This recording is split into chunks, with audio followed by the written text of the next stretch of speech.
Hello, chess family. It's me, National Master Jesse James. It's time for another installment for My Personal Games. Here we go. I'm going to be playing against one of our locals, Eddie Paul, an interesting Colle Zukertort. Here we go. D4, Knight F6, Knight F3, D5. These days, I used to play King's Indian against this opening, but now I'm starting to play a little bit more classical with D5.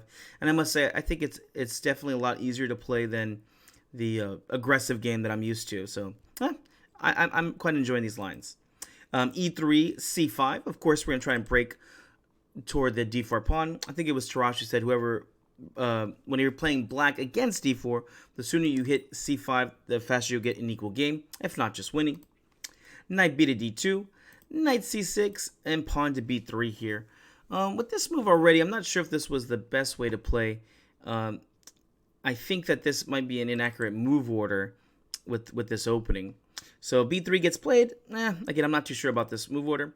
I played bishop g4 here, although the computer does like this idea about playing the bishop to f5 here too. But yeah, I just kind of prefer this bishop to g4 move. Bishop f5, and also the other move is c takes d4. And I didn't play this right now, but I definitely wanted to play it. And this is why I think this inaccuracy of b3 is here. Whenever they play b3, the idea is that they most likely want to open up this diagonal at some point. And so when you take on d4, e takes d4, bishop b2 does not make much sense anymore because it's just being blocked by its own pawn. And also there's some dark square weaknesses around here if you try to bring your bishop out this way. So yeah, at this point, bishop f5 they recommend. Bishop now loses its best square to d3, so it goes to e2, e6, and yeah, I'm really digging this position. Again, there's lots of weaknesses around here, and I believe black is just better at this point. All right, next one up. Bishop to b2 got played. Back to the game. I played bishop g4 here. And here you're just threatening the simple c takes d4 to win a pawn. So we played bishop b2, e6, castles, and now I went ahead and played c takes d4, e takes d4, and bishop d6. And again, I'm very happy with my position. I got full control over the e5 square. And I'm not sure what White's big plan is going to be in this game. Bishop b2 gets played. Castles. Pawn to c4. A very good move here. And I think it's one of the best ways to continue if you're trying to get an advantage here for White. I went ahead and continued. D takes c4. And yeah, I definitely think I like this move the best. I thought about other moves here, such as like rook c8. Although computer here is suggesting a5, which does make sense to me, as again, it's going to hit these dark squares, which we know is a bit weak already. And rook c8 I didn't like so much just because of c5 ideas. Yeah, I feel like White has this nice little pawn majority over here. And although I wouldn't say I'm feeling terrible in this position, again, I just think it's giving them a little bit too much. Here I want to create a target right away, so I went ahead and played d takes c4. And here he played a very good move, I believe so, with knight takes on c4. Here it seems weird to give yourself the isolated pawn. Maybe b takes c4, taking yourself into the hanging pawns would have been better, but I've seen this idea quite a bit, and I think I like this knight takes c4 idea. And yeah, the idea is just to get a lot of activity and get control over this e5 square. Here I continue with rook c8. For a moment, I did consider trying to move my bishop away, but it just felt so unnatural. If you play something like bishop c7, the knight's going to jump to e5, and then my rook goes to c8 here, but then the bishop's being blocked with it. So yeah, already here White's getting a slight advantage. So here I just said, you know what? I don't need this bishop really. I want to put pressure on this pawn right away. I played rook c8, and well, he went ahead and played knight to e5. And yeah, if knight takes on d6, computer's saying this is perfectly fine for me. Queen takes, and I'm not sure. I guess rook c1 could get played, and rook fd8. I feel like I have a very harmonious position. I feel like this is very nice. All my pieces are working and doing good things. He seems like he's 2 tempos down, mostly because of the pawn push over here. So the rook and queen still need to get into the game. And the d4 pawn is definitely something I'm looking at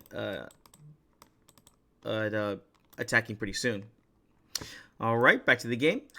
I played rook c8. He played knight ce5. A nice move here.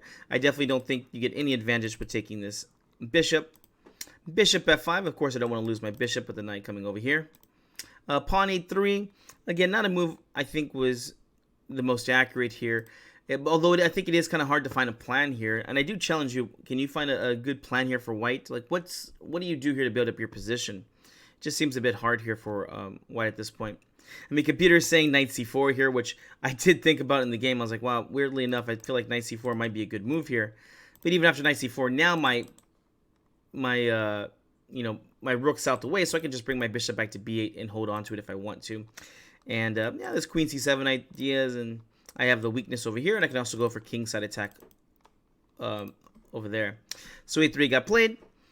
Again, not too impressed with this move. Queen e7, a nice little move here. The idea is to stop the rook from being developed, so if rook c1, obviously you can just play bishop takes on a3 and have a good advantage. So he saw this, and he went ahead and played pawn to b4. And here I got my last piece out with rook f to d8.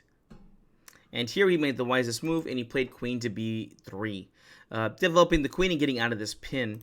Here the simple rook c1 is actually already a bad move, and black already has the advantage. Black to move, what do you play? Remember, I do encourage you to push pause if you want to. Here, you're just winning with bishop takes on e5, not knight takes. If anyone's thinking knight takes here, it looks like it's a good move because, well, if they take back here on e5, well, bishop takes, so you just want a piece. If they try to take on c8, well, you can just take on h2 here and grab an extra pawn and then just have a good position. But here the idea is for white that you just take with a pawn here, and all of a sudden you're like, oh my gosh, how does this work? You're actually just getting forked here. Bishop takes on b4 and e takes on f6, and white just snagged a piece right here. So back to the main line. Here, do not take with the knight. Here we actually take back with the bishop. And here, obviously, pawn takes is not going to do any good because you're going to lose your queen. So the only way to take back would be your knight. And after knight takes on e5, well, white's actually okay here. Rook takes on c8, and you see that the pin won't matter here. Rook takes, pawn takes, and even game here. But here, believe it or not, you take on d4. Look at this madness over here. Beautiful tactic. And, well, you can't take on c8 right away. Knight takes e2 check, king h1, and then you can just take rook takes on c8. Oh, I'm so sorry. After knight takes on e2 check, queen takes on e2, and then rook takes on c8, and you're just up an extra pawn here with a very good position. Even rook c2 is already a threat. Someone might be asking, hey, can't you just try the idea of, let's see, well, I'm sorry, what was it? Rook takes c8, knight f3 check. That's not going to be any good. Bishop just takes over here, and because of the pin, well, you're just going to be down a piece. So, in the game, he made the wise move, and he went ahead and just moved his queen out the way. There's no need to deal with all these issues. Queen b3, knight to d5. Here, my knight's beautifully placed, and also looking about jumping to f4. Remember, when you're playing against isolated pawn, you want to stop the pawn from being moved forward, so you want to control the square in front of it. Bishop c4 was played. I guess the idea was to take on d5 here, but my knight was already moving anyways. Knight to f4. Kasparov said it's worth a pawn to get a knight to f4 or f5, just because of all the checkmating and attacking chances. Rook f1. Again, not the best place for the rook to be placed. I was thinking rook f to d1, or maybe rook to c1 over here too. I thought was really good. Here I think white's best chance is actually to go queenside. And, well, here, take a minute. What's black's best continuation here? I did sit for a while here trying to find the best continuation. Can you figure out what's black's best way to move forward here? All right, hopefully you found it. Here you actually play bishop takes on e5. It's just one of those moves you don't want to play, but gosh, it's the only way to move forward in this position. Bishop takes on e5. And here, knight takes on e5 was played. And, yeah, the computer's just not liking this d takes e5 move.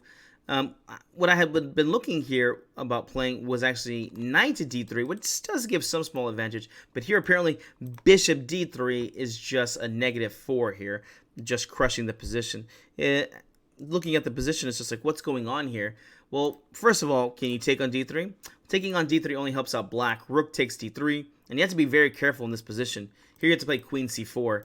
If you play something like queen c2, oof, you have to be careful about rook takes f3 ideas and queen g5 on the way. Oof.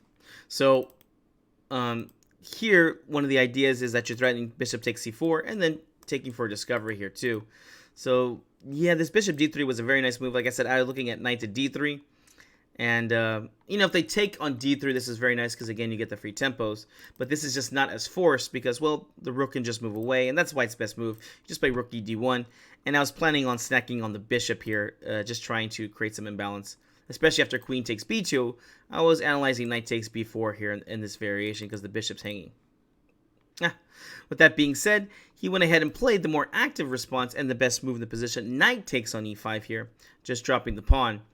I played knight takes d4, and he played queen e3. And after this, well, it looks like white is winning winning a piece here, but, well, you got a nice Inter-Samoa in between move.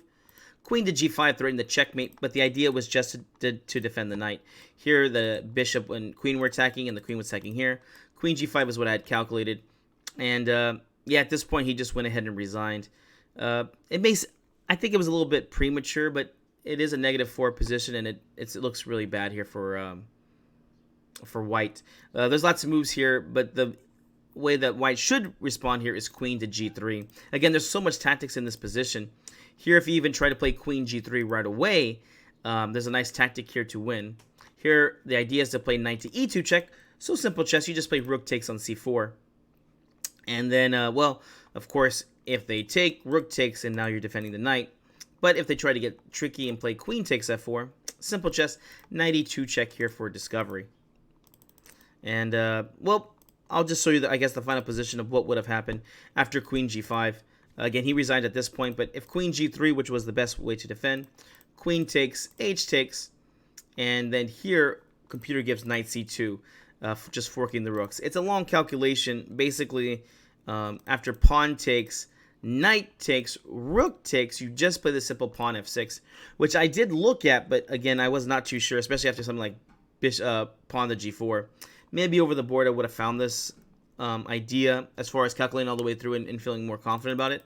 But as at this point, at 19, not calculating up to move 25, I decided if queen g3, most likely I was just going to trade, and then just play knight g6 here. It's still a -2 advantage, and, well, black is just winning here. And it's still pretty tricky for white to play in this position because, well, threatening over here, removing the defender over here. If a rook gets to this second rank, and knight c2 is being threatened. So there's just an abundance of ideas here, and I felt very confident in this position. All right, guys, this was round 1 for the Complete Chess Wednesday night tournament. We'll see you in the next video.